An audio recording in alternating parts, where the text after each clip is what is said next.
sa superior ng pelvis niya para din sa latissimus dorsi. So, same lang din, pero yung isang kamay is nandito na nga sa superior ng pelvis.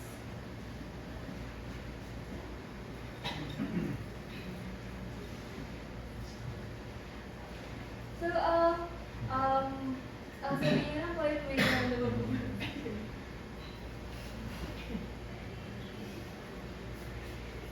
Ayusin ko na.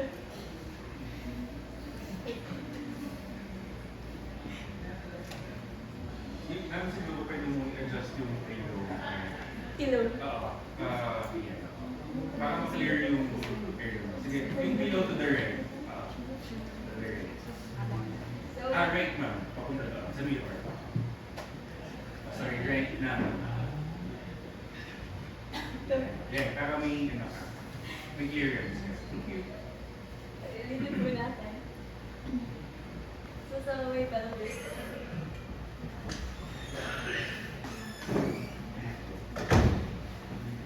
Ayan.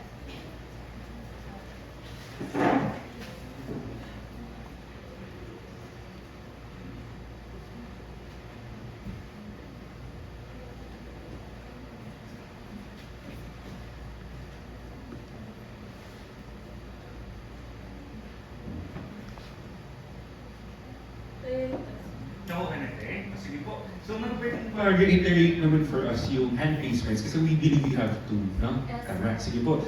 Can you have the first one? Sige So, po. yung isa po, yung first po is yung, dito same lang naman po yung sa isang kamay, is dito sa may isolimus, tapos yung isa for the, dito sa may lateral bordering scapula.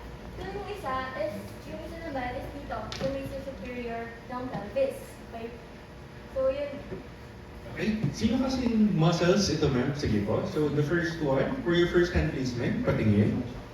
So, dito sila sa teres major. Okay po. So, it stretches your teres major. How about the second one, ma'am? Sa second one is si latissimus dorsi. Latissimus dorsi. O, patingin daw po. Okay. So, ang hand placement for latissimus dorsi is sa may Sa may pelvis. Apo, superior aspect ng pelvis natin. Okay. Tapos ma'am, pwedeng patingin po. So ang gagawin kasi is you will be holding this position. So for you, ang movement natin ma'am is shoulder flexion. O sige, ano kasi ang goal nito? Shoulder flexion, ang goal natin is to increase flexion of the shoulder. So this time we are trying to stretch the Extensor, shoulder extensor. shoulder extensor. So more specifically, you have your teres major and your latissimus dorsi. Okay po. Sige, so since ikaw yung first one, no, ma'am, ang may encounter natin dito class for shoulder, for stretching interventions is that compared to ROM exercises, kasi napansin nyo, di ba? Ano napansin ng ROM exercises? Ikaw na yung gumagawa, ikaw pa yung nagbibilang. No? Nakuha? Kasi yun, sige, forgivable. Kasi nga naman, baka yung patient mo, since wala siyang capacity to do that, baka hindi rin niya kaya magbilang actively. But since kasi for stretching interventions, these are also for clients na nasa well population natin,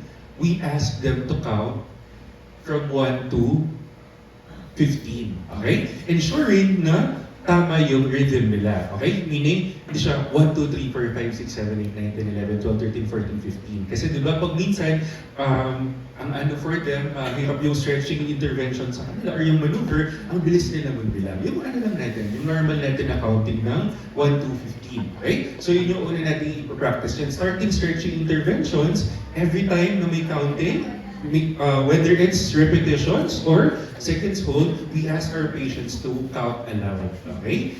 In that way kasi, whenever we ask our patients to count aloud, hindi rin sila nag-hold ng breath nila, nakuha. Kasi it encourages them to speak. Kasi kapag gano'n, makakaiwas tayo na di ba pag pinipigilan nila yung paghinga nila, pwede kasi mag-cause yun ng For example, mag-increase yung blood pressure nila. Okay? Can we try that one, ma'am? I-instruct mo si patient natin to count from 1 to 15. Okay? Now, sige, before doing that, may mga certain tayong need na i-remind our patients as part of our patient's instructions, di ba? Sabi natin kanina, i-introduce natin what is the sensation. Ano kasi yung sensation? Nabanggit ni ma'am yan. Pero cooling sensation po siya. May cooling sensation siya. Di ba sa atin, pwede po kayo makakaramdam po kayo ng parang may nahihina or may nababanat. That is valid to say. Okay? Now, di ba, sabi natin, siya yung papagbilangin natin. We will ask our patients to count aloud. Okay? The things that we have to take note kapag stretching interventions is that we have to instruct ano yung sensation. Number 1, okay tayo doon. That is, meron siyang cooling sensation.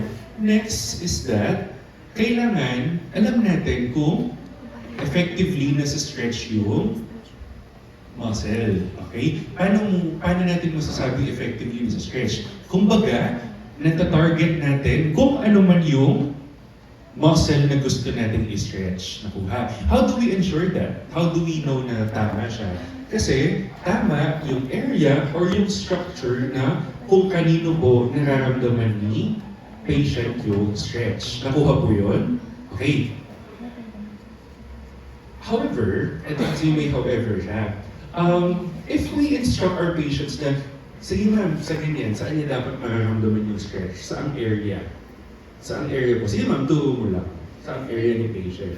Okay? We could simply say naman kasi directly, di ba, na doon po sa, how would you describe that? Sa may? Sa may, malapit po sa chest po, dito po sa gilid. O sa may bandang gilid, bandang likod po, na part, malapit po sa shoulder blade na. And pwede naman yun. No? Kaya lang kasi, ang dali lang for our patients to say na doon nga nila nararamdaman yun. Okay? So instead, what we could do is, pwede natin i-ask si patient kung saan nila nararamdaman yung stretch. And we let them describe kung saan. Okay? In that way, malalaman pa rin natin kung saang area po siya without us having to tell na doon yung area. Okay? It serves as a feedback. Okay? Next. Ang instructions kasi natin class is, sige po, i-move natin, tapos kapag naramdaman na po yung stretch, for example, na-introduce na ano yung stretch na sinasabi natin. Pag naramdaman nyo na po yung stretch, start po tayo magbilang ng 1 to 15. In that way kasi, you would know na enough na yung intensity ng stretch mo. Enough na siya in a sense na nakakaramdam na siya ng stretch na po na. Naramdam, di ba? Sabi mo, sige po, pag naramdaman niyo na po yung stretch, start po tayo magbilang ng 1 to 15. Ginagalaw mo pa, wala pa. Pwede mo pang igalaw further. Start na siya mag-count ng 1, 2. So may feedback ka na may stretch na. Pero ikaw, somehow, mararamdaman mo rin yun eh. Okay? Tapos, you could ask, di ba? So kung saan area siya nararamdaman. Okay? Sige, try natin yun. So, instruct natin siya. Sige, introduce natin ulit yung sensation, and then we'll start po tayo mag-count ng 1 to 15 kapag naramdaman na po yung stretch. Okay? Okay, ma'am. Stretch po natin yung shoulder po, and ang mararamdaman niyo lang po dito is parang may pulling sensation or parang nababanat po yung sa may malapit po sa likod ng sa shoulder. So, magka-count po tayo kapag may nararamdaman niyo na po, mag-start po kayo, pwede po kayo mag-count if na-pwede po na nag-stretch na po yung sa may shoulder po. Okay. I'll start.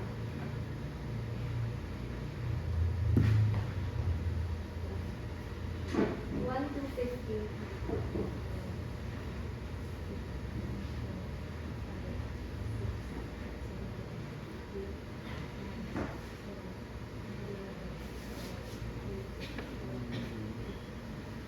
And then, return natin ma'am. Sige po, relax. And that is what we consider as 1 repetition. So we do that for how many times ma'am? For 10 reps. For for 10 reps. Okay? Sige po. So yun, either you may initially instruct talaga kung saan po yung area, pero kapag nakakaramdam na siya ng stretch, pag nag-start na siya mag-count, you may also ask kung saan po nakaramdaman ng area. Okay? Pero you get the idea na we introduce the sensation, we let the patient start counting pag naramdaman niya na yung stretch, and we let the patient identify kung saan po yung area of the stretch. Okay? Nakuha po yun. So please don't forget the two hand placements. So we have one for teres major and one for latissimus dorsi. Okay? May questions, class? Until